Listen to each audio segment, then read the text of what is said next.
Hi everyone, welcome to the how-tos of government contracting. Today, we're going to talk about the overall of government contracting. So let me get started by introducing myself. My name is Michelle Doshi. I'm a librarian here at the Lake Forest Library.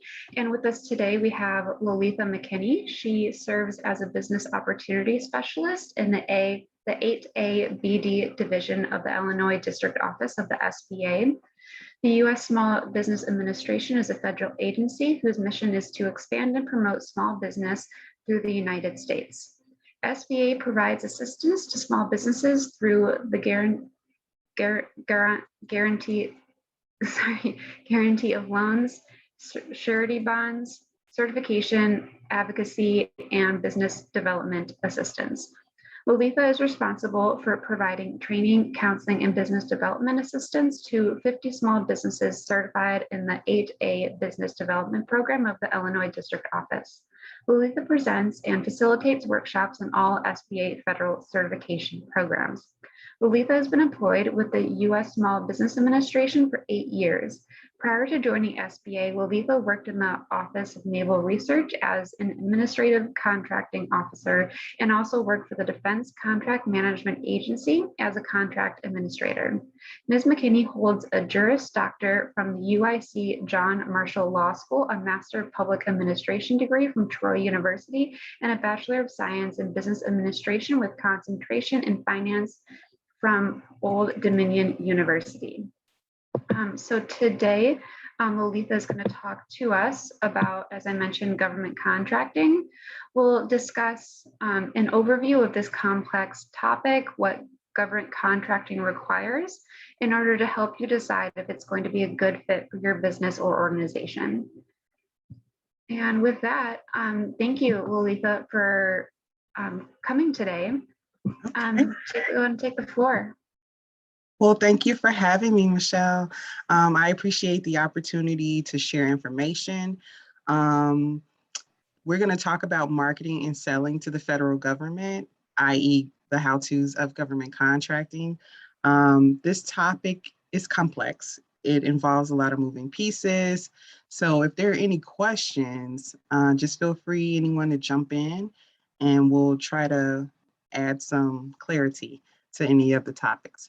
So starting out, we're going to talk about how the government buys goods and services, because really that's the foundational principle on selling to the government. So the government procures or announces procurement opportunities either by full and open competition. And what that means is that anyone can submit a bid or express interest. Full and open, all the floodgates are open on that. 2, small business set-asides. And so that's where your status of your business, whether you're a small business or a large business, comes into play. Or if you are a certified business, that's where that certification comes into play, because contracts can be set aside for those categories, either small business or socioeconomical certification statuses. And then the third way is sole source. Sole source is kind of a government jargon term. What it really means is no competition. Sole source equals no competition. That means a single source has been identified to provide this good or service, and the contracting office is going directly with that source. So you don't have to compete with other entities. They're going straight to you for that good or service. So those are the 3 ways that contracts are executed in the federal contracting space. It's important to know that the federal government is the world's largest buyer. Each year, our agencies are given a procurement budget. We buy over $500 billion in goods and services every year. We have small business goals that we're going to talk about in the next slide, but agencies are required to set aside 23% of their federal budget for small businesses. So if you are a small business, an entrepreneur,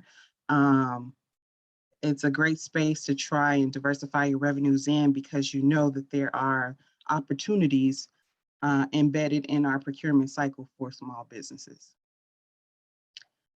And so, in speaking about our certifications, here's the pie chart showing the certifications that we have and the set aside small business goals that we hold our federal agencies accountable for. So the SBA, not only do we advocate for small businesses, we also, on the other end, our police role is that we ensure that agencies are meeting their small business goals. So here, and our goals are statutory. These are written into law by Congress. So it has some teeth to it, some regulatory teeth. But the thing is that we have the women-owned small business goal, and here is sitting at 5%. We also have the small disadvantaged business goal, which includes our 8A certification, and that goal is 5%. We have the Hub Zone program, and that goal is 3%. And then we have service disabled veteran-owned small businesses, and that goal is 3%. So every agency that falls within under the federal government has to achieve these set-aside goals with their budget. And so what does that mean for small businesses? It means that if you want to get a contract with the U.S. Army Corps of Engineers, you can rest assured knowing that if you're a female-owned small business and you have, let's say, an architecture business and you are looking for work with the U.S. Army Corps of Engineers, they have to set aside 5% of their budget for entrepreneurs like you. So does that mean it's a guarantee? No, there's not a guarantee that you'll get that contract, but there is a guarantee that 5% of their budget will be set aside for a woman-owned small business contracting opportunity. So it's good to have that information. So if you qualify for one of the certifications, it's a good idea to look into it and decide if that application is right for you. All of our applications are free. You don't have to pay anything to become certified. You just have to have your documentation accessible so that you can upload it into our system. And you can take your application from there and get a decision on it within 90 days. So those are certifications. We also have set-asides that are reserved exclusively for small business. So in addition to the woman-owned small disadvantaged business on Hub Zone and service disabled vet goals, agencies also have to set aside 23% of their budget for small business. So if you're a small business, there are opportunities that are reserved exclusively for small businesses that fall within the simplified acquisition threshold. And so the simplified acquisition threshold is purchases between $10,000 and $250,000. So if you're looking for low-hanging fruit, lower dollar contracts, rest assured knowing that those contracts are reserved exclusively for small businesses. And so you can find out more information on contract opportunities if you visit sam.gov, and we're going to talk a little bit more about that in a few slides. So we'll keep going. Some things to consider before you make the decision to sell your services or your goods to the government are just to know where you sit in the scope of things. Kind of do a self-assessment, if you will. Are you a small business? That helps you know, okay, will I qualify for some small business set-asides, or do I have to compete for opportunities with the larger companies? You can find out your size by looking at your corporate tax returns, or if you don't have corporate tax returns, you're sole proprietor, you can look at your personal tax return and make that determination. If you are a manufacturer, you're going to be looking at your number of employees. But if you're in the services field, you're going to look at your revenues. So if your revenues are falling under a certain threshold, depending on your industry, that's how you can determine your size. SBA publishes the table of size standards each year, and it's on our website. I can provide that information on how to access that table, but it lets you know based on your NAICS code what your size threshold is. And if your revenues fall behind that number or below that number, you're presumed to be small. Okay, so you want to know your status to help you determine if you're playing within the small level or if you're going to be more so on the full and open level of contracting. So do you know your NAICS code and your size standard? Your NAICS code is going to be a 6-digit number that defines your industry. If you go to naics.com, you can do a keyword search to find out what your NAICS code is for your industry. Again, SBA publishes the size standard table. It's on our website. And you could also find your NAICS code by going to the US Census website as well and doing that keyword search. But offhand, I know a few. For general construction, that code is 236220, and the corresponding size standard for construction is 39.5 million. So if you have a construction business and you're bringing in 10 million a year, you presume to be small because your revenues are falling below 39.5 million for your industry. So that's just one example to help drive home how to identify your size. We do have some resource partners, and I will speak more about this towards the end of our talk, but the PTAC organizations, and PTAC is an acronym. Of course, in government speak, we speak heavily in acronyms, but it stands for the Procurement Technical Assistance Centers. The PTAC centers are generally co-located with universities or other nonprofits that are involved in spurring business activity. So we have 8 in the state of Illinois, and they are in place to assist entrepreneurs in growing in government contracting, not just federal contracting, but state and local municipal contracting as well. So there are a few here locally in the Chicagoland area. I think it's about 4 or 5, but in the state total, we have 8.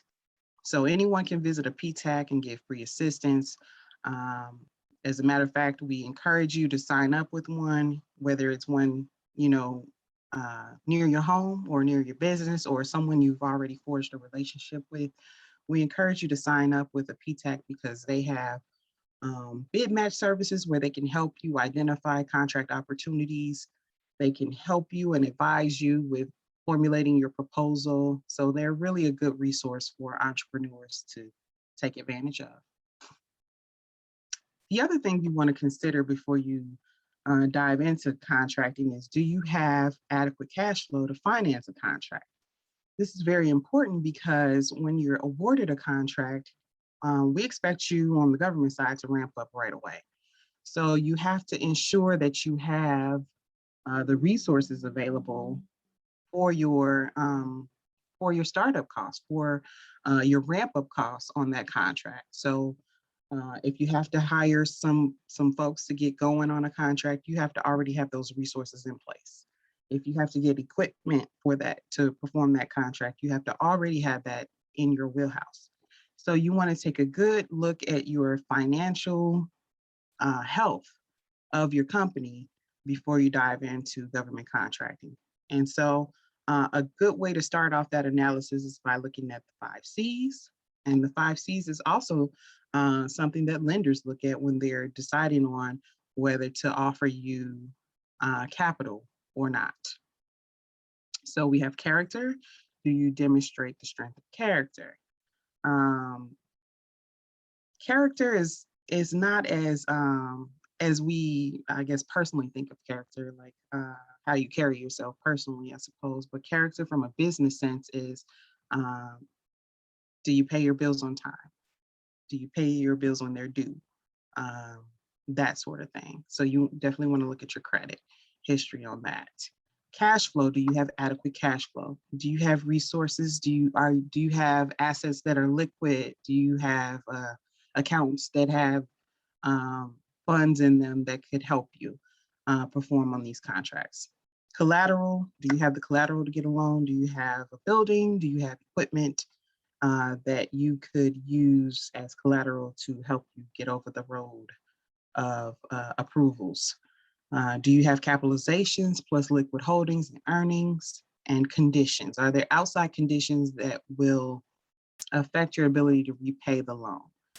These are some important questions that as business owners, you have to consider because the financial health of your business can impact your performance on a government contract. So it's good to ask those questions now before it's detrimental.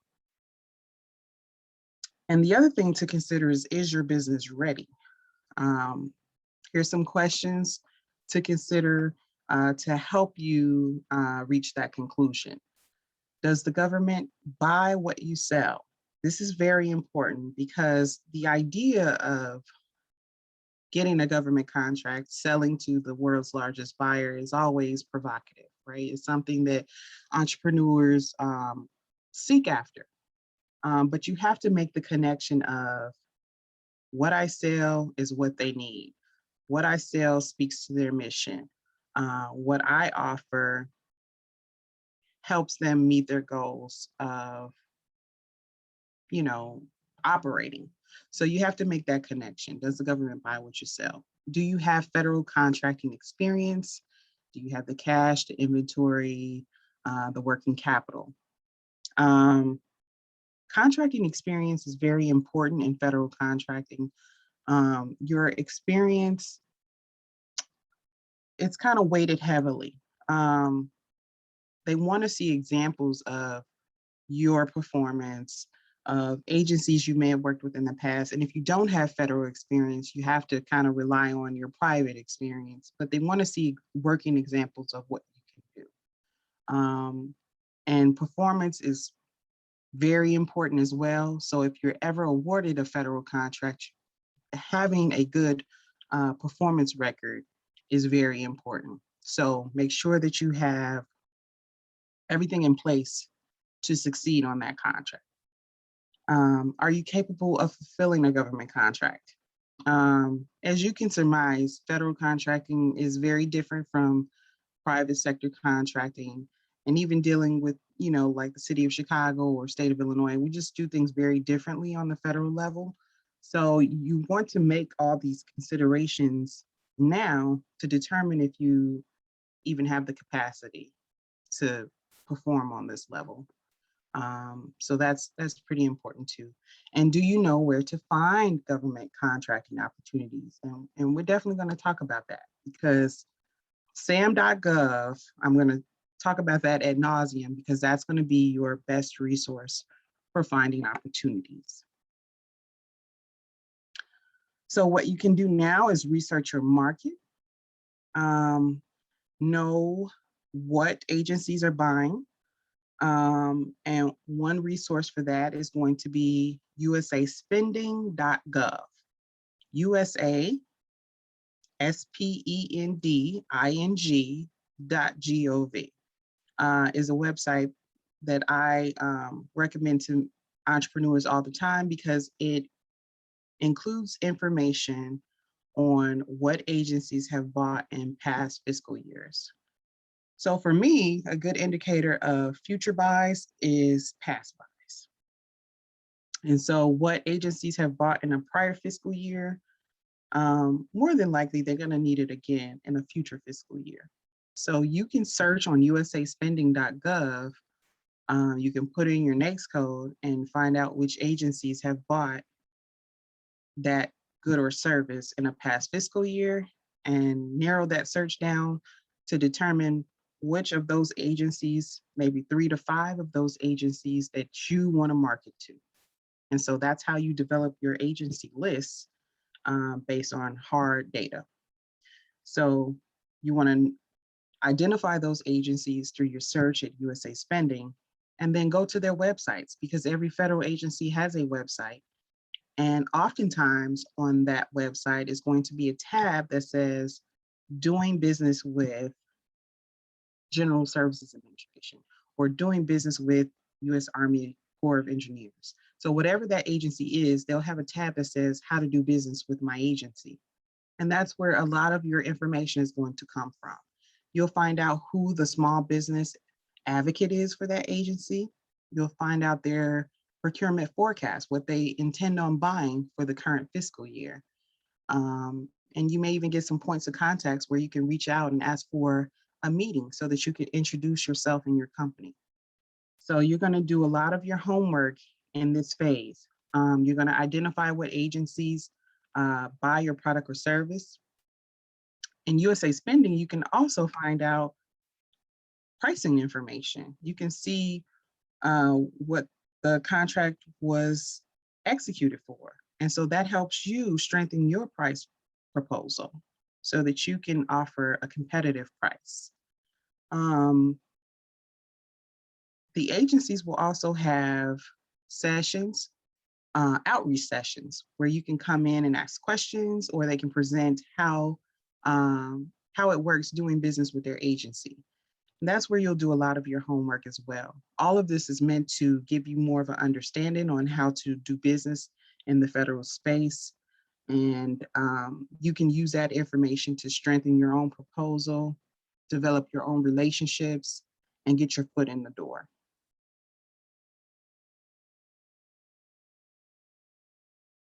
So you want to understand your customers. A lot of information is going to be on their website, but if there's ever a session that they're offering, make sure that you or you have someone from your team there to represent your company so that you can benefit from the information exchange. You have influencers, you have the small business specialists, which every agency has a small business specialist. You have your SBA point of contact, and that would be myself if you're in the Illinois district area.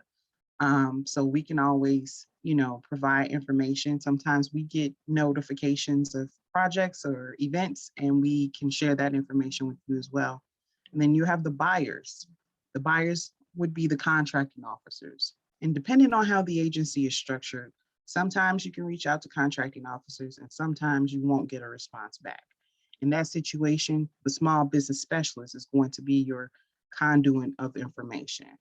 Then you have the end users, because with some agencies, the contracting officers are procuring goods or services for, let's say, the warfighter, soldiers, or other federal agencies.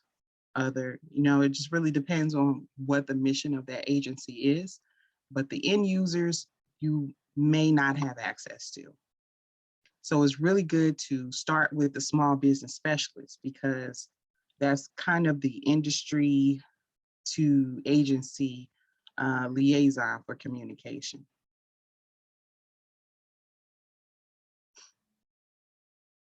So this is a good topic. What is a capability statement? And so if you've never heard of the term a capability statement, it acts as a business resume. And so it has the company's name, it'll include like an introduction, it will have your contact information, it will pretty much spell out what your company does. It could give past references, and any certifications you have, it will be included on that capability statement. It is a piece of paper, kind of like a resume, that speaks for you on paper. It speaks for you like after you've left the meeting. It's something that they can hang on to get a full understanding of what you do. So it's really good to have a capability statement drawn up. Sorry about that. It can give them more of a sense of who you are and how to contact you once the meeting is adjourned. And so you'll pass out the capability statements to the small business specialists or the contracting officers so that they can have that information. It offers a little bit more information than a business card because it will have some of your best projects on there and more information on what you do. So capability statements work great for paper marketing, if you will. And here are some of the core elements of that capability statement. I kind of touched on them a little bit, but you'll have your logo and any branding statements or slogans, contact information, employees, teams, your DUNS number, cage codes, past performance, and something unique that may set you apart. Any certifications, bonding, if you're in construction, um, things that stand out. And also make them colorful because they're being used by human beings and we respond to color and I guess texture of paper. So I've seen bright yellows, greens, purples, things that grab attention. So just some things to keep in mind. Oh, and here's some more tips. Make sure they're only one page, just like a resume, one pager. Make it visually appealing. The colors help. Check your grammar. Ask for feedback. I'm willing to give you feedback on your capability statement if you like. Link to a website. Use bullets, tables.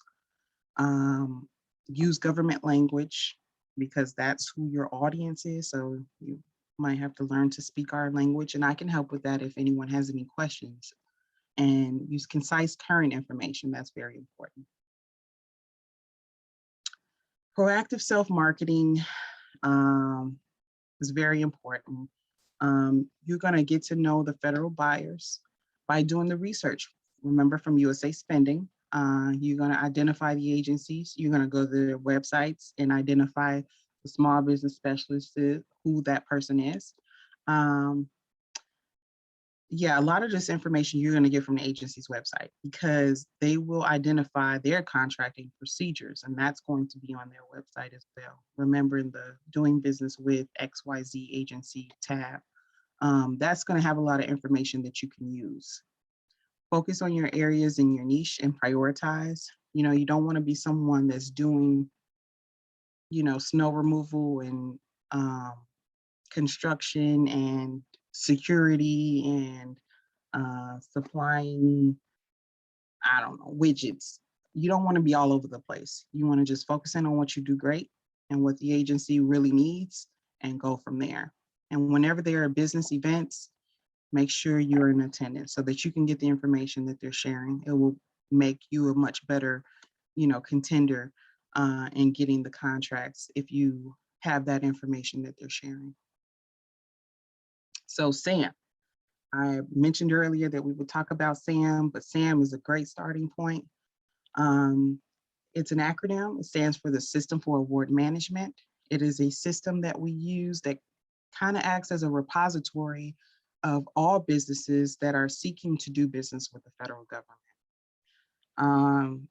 Once you create your profile in SAM, just be advised that you will get solicited from a lot of different companies, right? Consulting companies.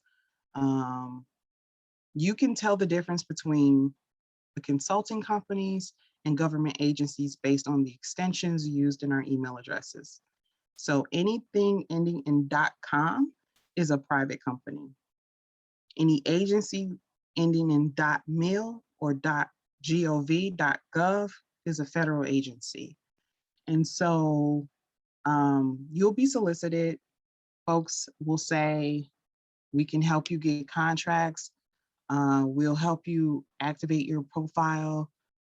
You can distinguish who's government and who's private based on our email addresses. Don't pay for any services that are solicited to you.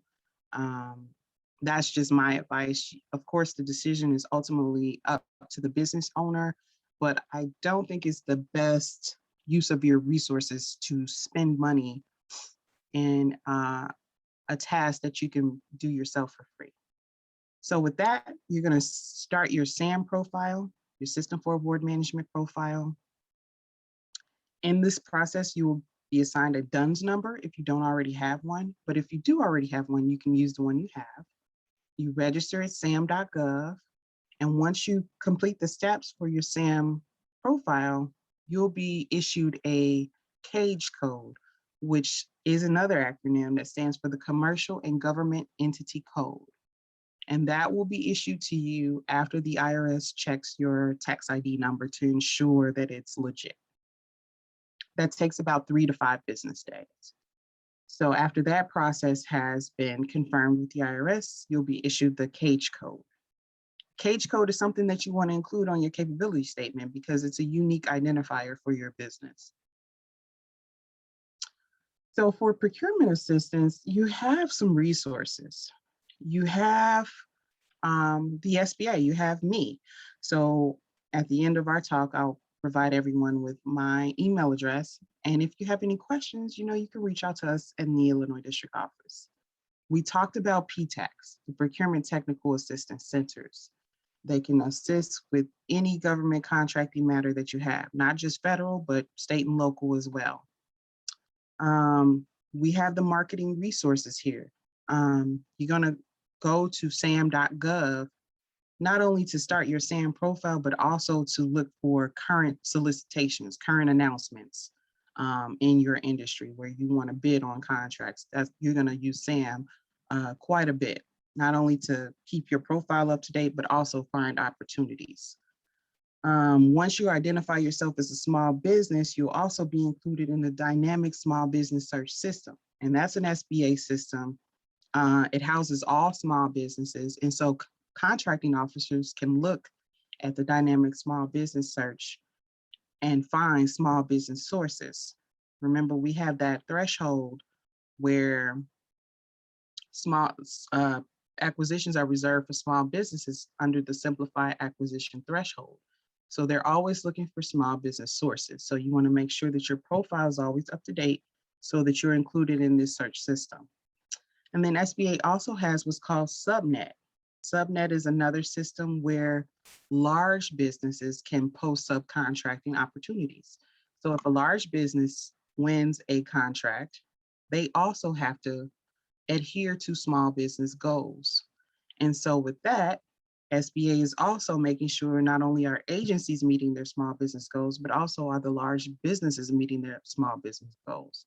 And so we created a system where they can post subcontracting opportunities. So if you decide, okay, I want to get in federal contracting, but I'm not quite ready to be the prime contractor, you can look for subcontracting opportunities to build your experience up. And Subnet is just a way that you can look for those opportunities. So I talked about USA spending quite a bit, and I encourage you to do your research there so that you can identify the agencies that you see a fit for with your good or your service. GSA also has a subcontracting directory for those subcontracting opportunities. And then there's a DoD prime contracting directory as well. So there are many resources that you can use to find opportunities, whether you want to be the prime contractor or the subcontractor. Also, we have resource partners. We have SCORE. SCORE is our business volunteers that offer business counseling. So if you're in the startup phase, partnering with SCORE is going to work so well for you because you can kind of bounce your ideas off another human being who's been in business, who's been there and done that. So partnering with SCORE is a good opportunity as well, free of charge. And we also have the small business development centers. If you have any business ideas, business questions, we have those centers that are also located throughout the state of Illinois that you can, kind of work with someone on and get your questions answered. We talked about the PTACs, I'll skip past that. Oh, and this is my information here. My supervisor is Rosalind Putman, and this is her email address if you have any questions. I'm Lolitha McKinney, and this is my email address. And we also have an outreach and marketing specialist, Dara Pearman, and this is her email address here. And so if you have any questions related to government contracting, certification, we're the ladies that can help you there for the Illinois District Office. And that concludes what I have to offer. If there are any questions, please let me know. Thank you. Would you mind putting those emails in the chat? Absolutely. Perfect. So I just want to thank everyone for coming, or if you're watching this after the fact, watching. Just real quick, I'm going to show you how to access the library feedback form. So we will do questions in just a couple minutes, but real quick, I'm just going to share my screen and show everybody how to get to the library feedback form. One second.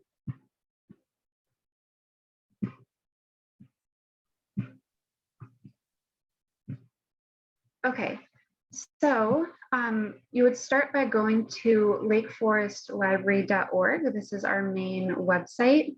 And then you can find the feedback form by hovering over visit and events. And then from visit and events, you just want to click on share feedback after an event. You can also access this web page by going to lakeforestlibrary.org, all spelled out, /feedback, FEEDBACK. And then you can see the feedback form here. We love to learn about how you heard about the program, what you thought of it, and then what other kinds of programs you're interested in, if you had any connection problems, and then what times and dates work for you.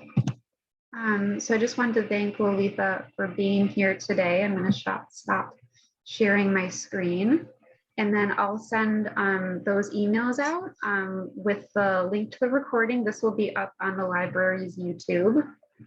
And just want to thank everyone for watching. And then a couple upcoming events that we have at the Lake Forest Library on November 2nd. We're going to do a class on other online resources to learn new skills, such as LinkedIn Learning and Morningstar. And then on November 9th, we're having someone come to talk about risk and investments. And risk is a 4-letter word. So with that, I'm going to stop the recording so that we can do Q&A.